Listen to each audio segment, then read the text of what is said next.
उसी प्रकार की श्रद्धा और प्रेम हम सबको बाला साहब के बारे में निश्चित रूप से हमारे सबके मन में है।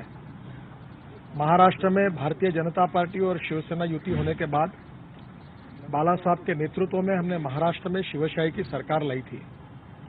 महाराष्ट्र के विकास के लिए वो बहुत आग्रही थे।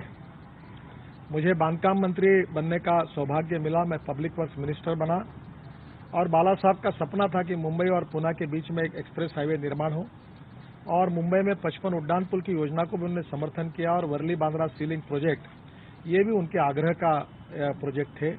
और ये तीनों प्रोजेक्ट जब मैंने पूरे किए तो बाला साहब बहुत गौरव के साथ मेरे ऊपर प्रेम भी करते थे और पब्लिक मीटिंग में लगातार इसका उल्लेख करते थे कि हमारे नितिन ने ये काम किया। मेरे लिए तो उनके साथ मेरा बहुत ही पारिवारिक रिश्ता था। मेरे ऊपर प्रेम करने वाला एक दिलदार व्यक्तित्व, नेतृत्व, ऐसा उनका एक स्वभाव था। छल कपट और कारस्थान को, किसी प्रकार के राजनीतिक कारस्थान को उनके जीवन में कोई स्थान नहीं था।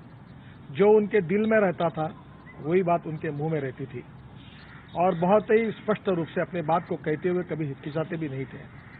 बाला साहब हमारे ऊपर एक आधार थे। महाराष्ट्र के राजनीति में उनसे प्रेरणा लेकर हमने काम किया है और उनका राजनीतिक जीवन विशेष रूप से हम कभी भूल नहीं सकते। छत्रपति शिवाजी महाराज ये उनका दैवत था। हिंदुत्व का विचार ये उनकी हुंकार थी और महाराष्ट्र में जो मराठी संस्कृति है, इतिहास है, विरासत है, उसके वैभवशाली स्वरूप के लिए वो आग्रही रहते थे और मराठी व्यक्ति के लिए निश्चित रूप से संघर्ष भी करते रहे। मैं तो मानता हूं कि ये हमारा भारतीय जनता पार्टी और शिवसेना दोनों परिवार का एक आधार चला गया है। बाला साहब का निधन होना ये हम सब के लिए बहुत गहरा धक्का है, पर जीवन में जितने साल तक वो जीते रहे, लोगों के लिए लड़ते रहे, संघर्ष करते रहे, लाखों करोड़ों लोगों को प्रेरणा देते रहे और उनका जीवन हम सब के लिए एक आदर्श जीवन है।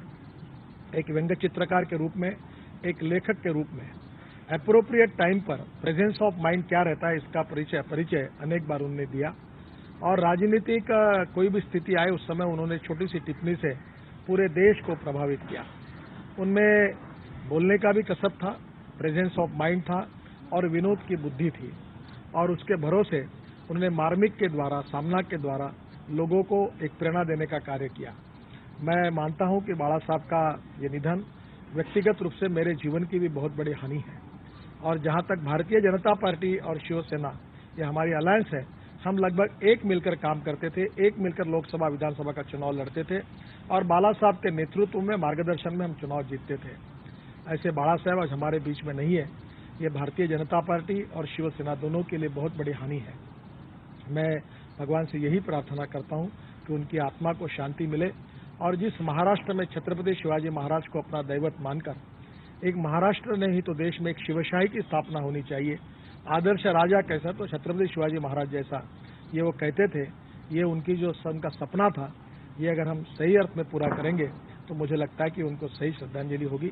मैं भारतीय जनता पार्टी की ओर से उनको श्रद्धांजलि अर्पित करता हूं और भगवान से प्रार्थना करता हूं कि उनकी आत्मा को शांति दे और उनके सभी पुत्र, परिवार, उद्धव ठाकरे जी और सभी राज ठाकरे जी और बाकी सभी परिवारगणों को ये दुख सहन करने का साहस दे, यही ईश्वर के चरणों में प्रार्थना करता हूं।